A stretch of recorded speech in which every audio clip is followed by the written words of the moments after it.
किसी से कह नहीं सकता।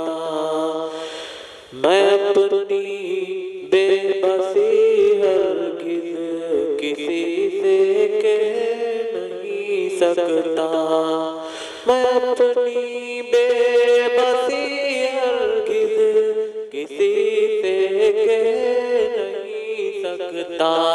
समंदर है मेरी आँखों में लेकिन मैं नहीं सकता। अभी तो इस जहाँ के दर्द सारे मुझको सहने हैं।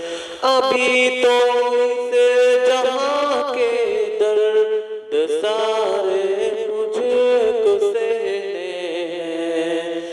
मुखालिफ ये समझ बैठा है कि मैं सह नहीं सकता। और ये शेर समाप्त फरमाए। मैं वो दीवार हूँ जिसके सहारे तुम खड़े हो। मैं वो दीवार हूँ जिसके सहारे तुम खड़े हो।